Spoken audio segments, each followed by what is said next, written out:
I would go off into the woods, and then I would hike off trail, far away from anybody, and I would fake cry. And I did this, I think, for like 2 or 3 months, until finally real tears came out. In this video, we're gonna talk about how to feel your feelings. My name is Joe Hudson. I'm a former venture capitalist, and now I coach some of the most notable names in Silicon Valley. Before I go into the 4 tactical ways to feel your feelings, I wanna talk about feelings generally. So first of all, you're always feeling a feeling. There is no time when you're awake when a feeling isn't happening.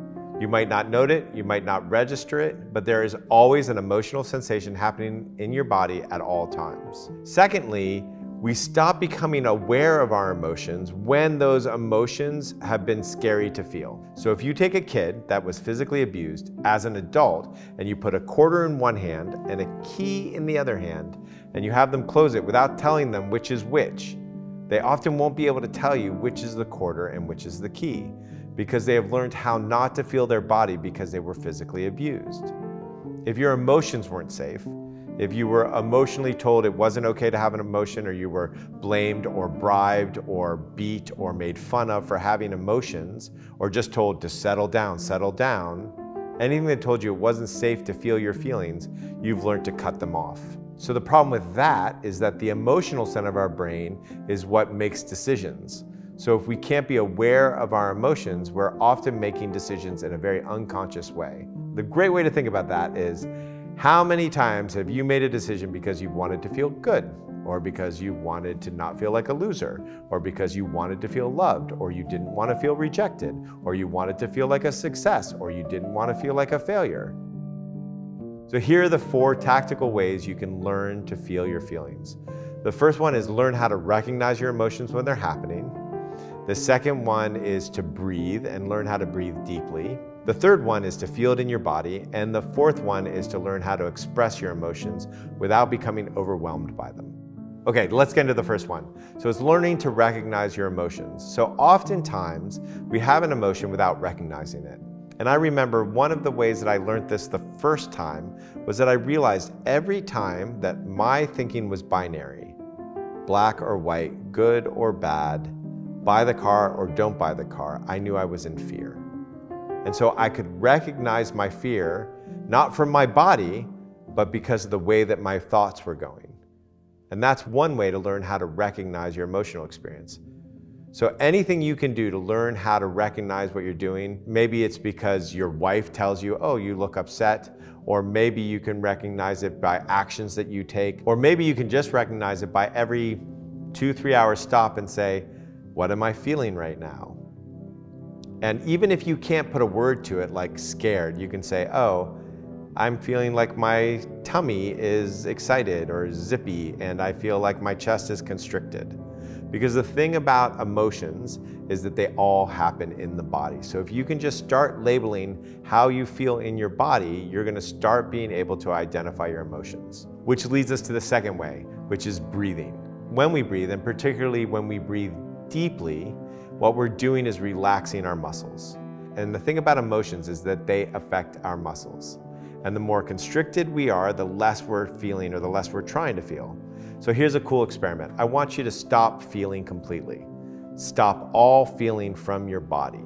And what you've noticed by now, if you've really done it, if you've really tried to stop feeling, you'll notice that your muscles are constricting. Right? Because our emotions are in our muscles, they're in our body. And breathing opens those muscles up, which allows the feelings to become more noticeable. Some particular muscles that we hold to not feel are the jaw muscles. So we chomp down on an emotion. The chest, which often makes us cave in. Our tummy is another one that will hold tight to not feel a feeling. So if we can breathe and loosen those things up, just right now you can loosen up your belly, loosen up your jaw, and you'll notice the sensations in your body become more alive. You can feel them more. It's just as easy as that. So deep breathing helps you feel more. Now all of this accumulates to the third tactical way, which is to notice the sensations in your body.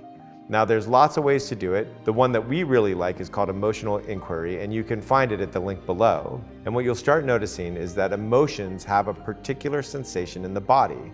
There's some great science on this, even done with heat maps where they're showing the heat in bodies and how many people have similar heat maps if they're feeling the same way. The more you can do that with a curiosity, a sense of wonder, like a little kid who's like picking up a turtle, the more you're going to be able to feel it.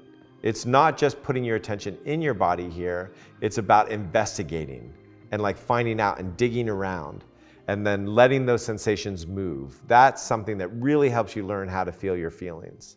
And finally, I think the most important thing about learning how to feel your feelings is to express them. And this is going to feel really weird because there's a lot of people out there who've been taught their whole life that being emotional is crap. It's not good, it makes you weak or whatever the stories are. And they're all BS, right? So having your emotions and being able to feel them, not being controlled by them, but being able to feel them and express them creates a tremendous amount of clarity. In fact, almost every time that you're overwhelmed, what's actually happening is that you have an emotion that isn't being felt.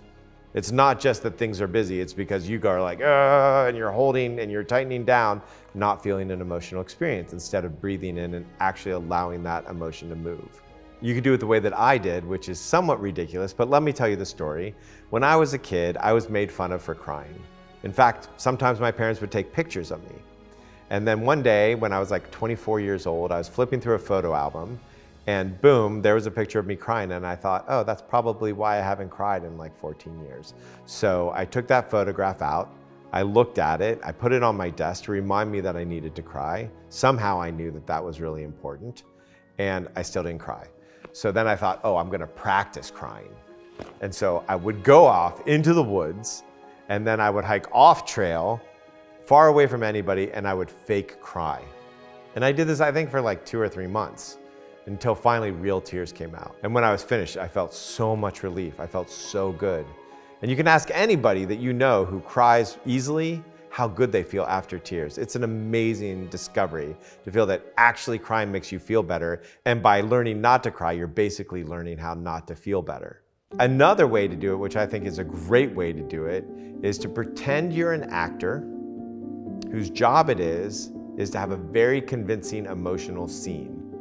An anger scene, or a sadness scene, or a scared scene. And you are not the person, you're just the actor doing it. So it's very convincing, but it's not really you, so it's not personal. And that's a great way to allow your body to remember how to have that expression. And once your body remembers it and it feels the relief, and it finds out that sadness doesn't last forever, that anger doesn't destroy everything, and I'm never saying get angry at somebody else, I'm just saying get angry in the privacy of a room where nobody's getting hurt, or that fear doesn't make you incapable and makes you more capable when you really feel it. When you find those things out, when your body feels those things, then the emotions become more and more fluid. With all that said, I want to let you know how critical emotions are. So we do a lot of courses, some are 8 weeks, some are 5 weeks. In almost all of them, there is some emotional expression that happens.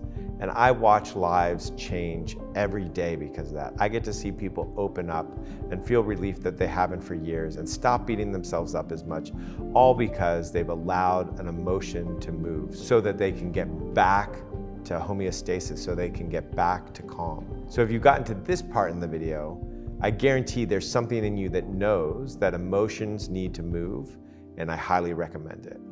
If you like the video, please hit subscribe. If you want us to make certain content, let us know in the notes below. And if you want to watch the next video, it's a good one.